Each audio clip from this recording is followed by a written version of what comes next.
No, it's not an official meeting.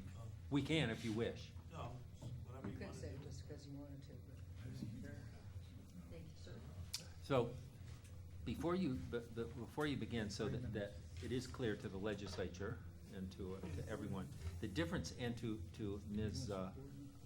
Craig. Craig. Yeah, no, I was trying to think of her nickname. I just learned it today. What's your nickname?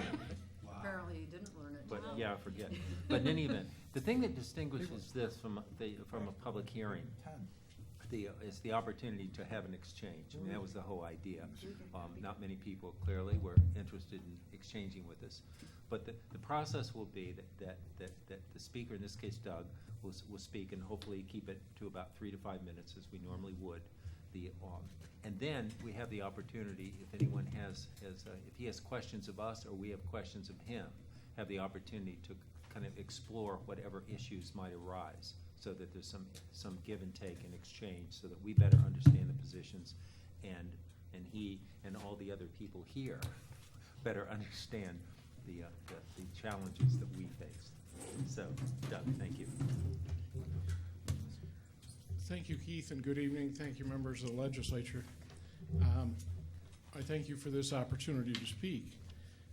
This evening, the Cooperative Extension of Cayuga County is celebrating their 102nd anniversary at the same time this event is going on. So many of my board members and other individuals were involved in that event at the same time. I wanted to bring forward some specific information for your consideration.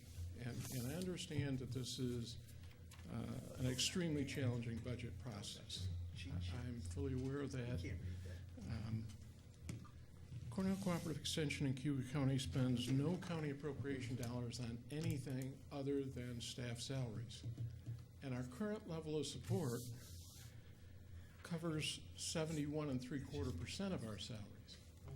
The other 28.25% of salaries is presently covered by federal, state, contracts for service, and other sources. So in other words, the base legislative support that we receive covers just less than 72% of our total payroll cost. There's a benefit there to the county and to the county taxpayers of over $96,000 that comes from other revenue sources. In addition to the revenue dollars, there's another $179,000 in benefit costs that are paid for through SUNY aid to localities and comes to the Extension Association by way of Cornell's administration, that again, in a way is paid for by every citizen of the state, but is not direct county tax dollar. With that, with the benefits, we cover our health insurance, retirement, major medical, and all the other employee benefits without having a levy. So in many of the departmental lines, as you look at them, those benefit costs can be 40+% on top of the salary line. That doesn't exist in the extension appropriation. We are, and we're aware of this from having looked, engaged with our partners and our counterparts in other counties, we're the most cost-effective cooperative extension association in an 11-county region. Our cost of doing business is the lowest. The ratios, whether it's compared to population or farm numbers or other indicators, are the strongest. And we believe that we bring to the county citizens, again, an excellent return. That's not to say that in any way a low budget or low cost operation equates to poor quality. In 2015, we had a national award winner. One of our agricultural educators was recognized nationwide for a Career Excellence Award. In 2016, we had 2 4-H staff members win New York State awards at the state level. We have not had a COLA, or cost of living adjustment, in 3 operating years, and with 2017 presently slated at level funding, it would make it 4 years. My concern is, how do I maintain and extend research, outreach, public education, in times when we have a multitude of challenges facing us.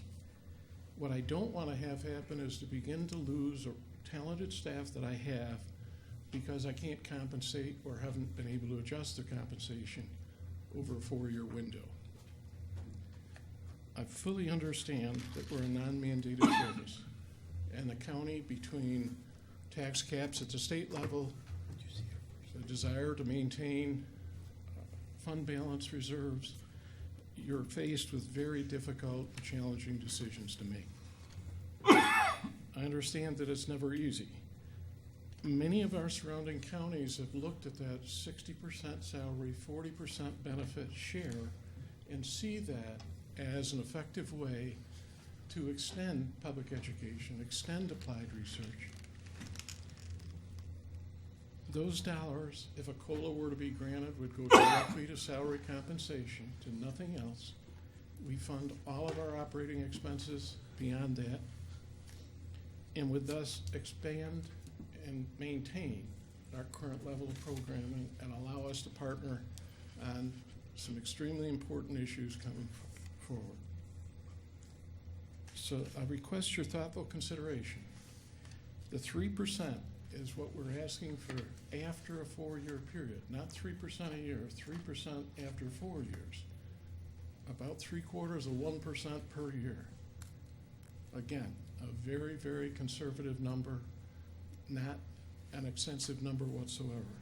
That cost would be $10,655 for a COLA in 2017, and I appreciate your consideration for that salary adjustment. Thank you. Thank you, Don. So, just, Mr. Lattimore. Doug, I have no problem with funding you because, as you said, you know, the dollars that we give you, they do multiply with some of the state and federal funding. But let me ask you this question. If, for some reason, you sold that parcel on Grand Ave, which is a valuable piece, where does that money go when that property is sold? I'm sorry, Are you selling the building on Grand Ave? yeah, What's the asking price? okay. The plan would be, the sale of the Grand Avenue property would be to reinvest the funds from that proceeds directly into a new headquarters facility. The facility that's there now was built entirely by fundraising and by local finances. We had the county attorney review it. There was never a capital H account. There was not any capital county funding that went into the construction of it. And the local extension board, we would have to go through a 2-step process that would include a review by the state attorney general. But our intention, and the board intention, would be to plow that money back into a right-sized, green, energy-efficient, modern building that would serve as our headquarters moving forward. Yeah, but what is the asking price of the real estate now? The, What's the asking price of the real estate? the asking price at the present time with the broker is $1.4 million. The current city assessment on the property is $2,380,000. Okay, thank you. Mr. Dennison. Can you, I'm not trying to push you along, but obviously you're gonna retire sooner or later. Right. Where do you see, explain to me how that's gonna affect cooperative extension, the cost of replacing you? In the replacement process, what would be done is there would be a local search committee where the extension board would select board volunteers and at-large community members. There'd be screening for initial credentials by Cornell. The applications would go through the university, but the local decision, the replacement hire, would be by the extension board in Cayuga County. So that replacement decision is based here, not in Ithaca.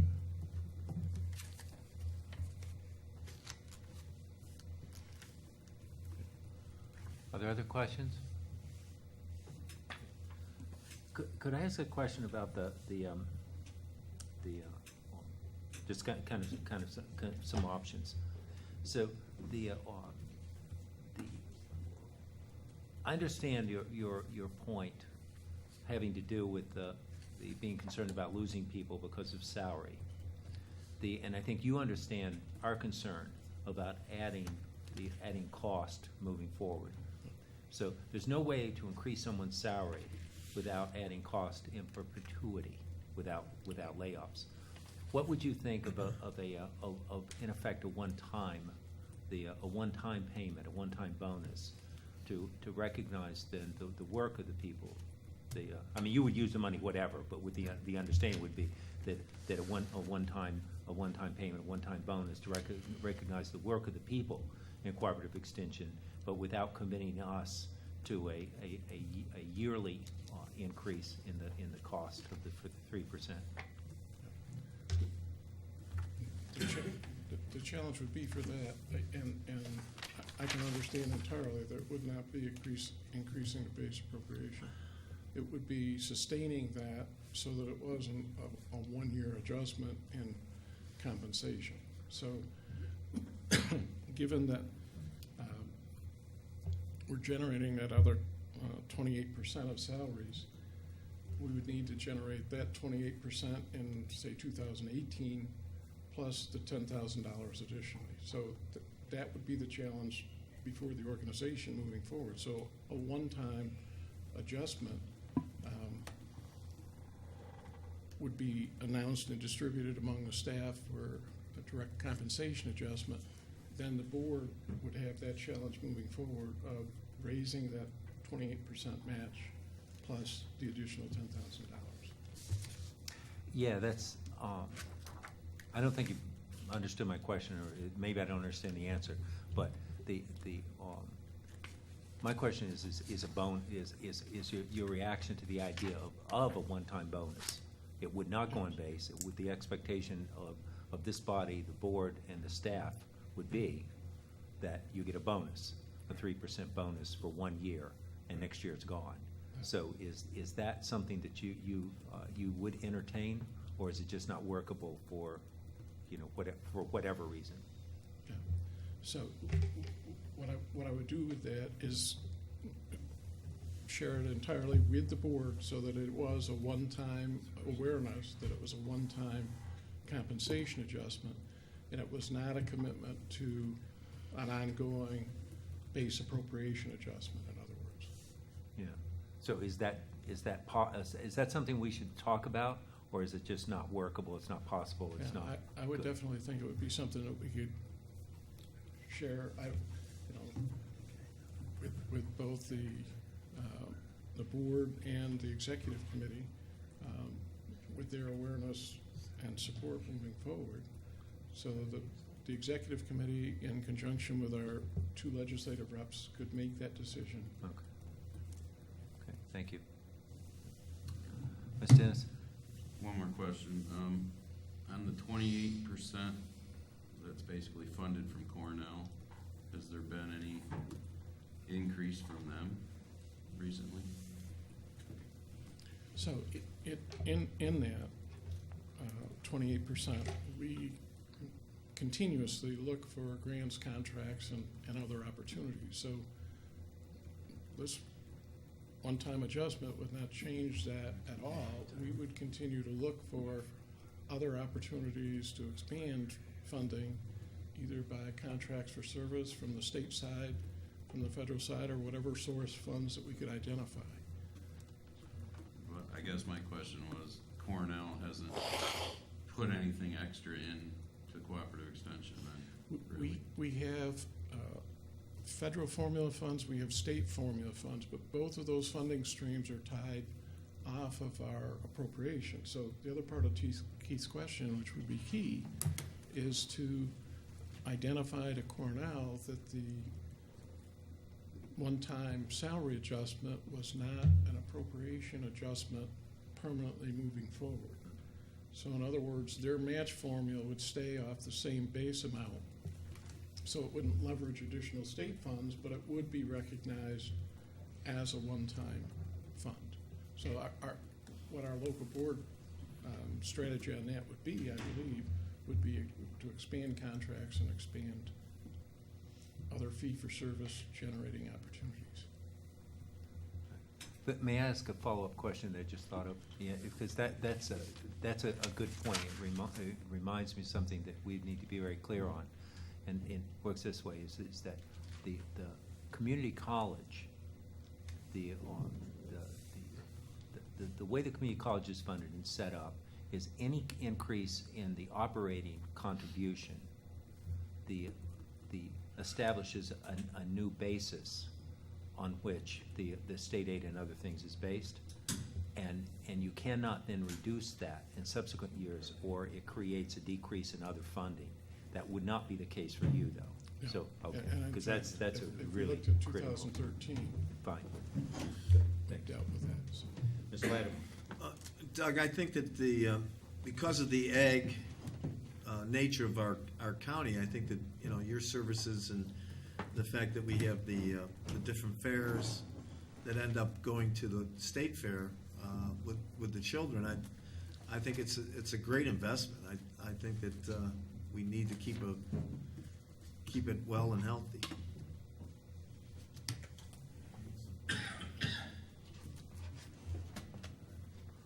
Okay, great. So do you have questions for us? This is is one of the few times you can actually ask a question, including, no, never mind. I was gonna say something smart alecky, but it's not my nature, so I won't. So, but, yeah. Well, thank you very much, Doug. Thank you. Thank you. Thank you, Doug. So, Charlie, you here to speak? Yeah. So you missed the kind of general parameters. Here's what we're doing with this, is that the difference between this and a public hearing is that as you just saw, it's an opportunity for exchange. So you have the opportunity to talk to us. We have the opportunity then to clarify and explore things and so on. So it's supposed to be a dialogue. We do still request that your initial statement be limited to the 3 to 5 minutes. So we do have opportunity for exchange with you. So that should work. Great.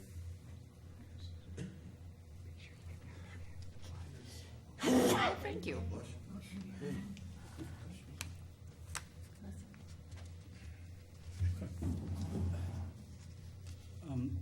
Thank you for providing, I'm going to read this. Thank you for providing local residents and me with this opportunity to share our suggestions publicly with our elected public servants. My name is Charlie Green. I was born and educated in Auburn. I am a licensed engineer. My professional skills are forest, watershed, and construction engineer. I am a former president of the Owasco Watershed Lake Association, AWLA, but I am no longer an AWLA board member, and I am not speaking tonight for AWLA. My comments tonight are as a former Town of Niles supervisor and a professional forest engineer. It is my professional opinion that, one, the Owasco Lake watershed is in a free fall to the death of the Owasco watershed ecosystem. The free fall will be complete within 5 years, at which time Owasco Lake will be officially renamed and repurposed as the Cayuga County Reservoir. 3, the City of Auburn, the Town of Owasco, and the Cayuga County Water and Sewer Authority, which collectively received in 2015, according to the New York State Comptroller's Office, $2.2 million from approximately 55% of the residents and businesses in Cayuga County, will be provided with fully operational, state-of-the-art drinking water technology before Memorial Day of 2017. This water treatment technology will be the best available and will be very likely to provide drinking water with a concentration of toxic algae bacteria and carcinogenic byproducts within the theoretical and legally acceptable New York State regulations.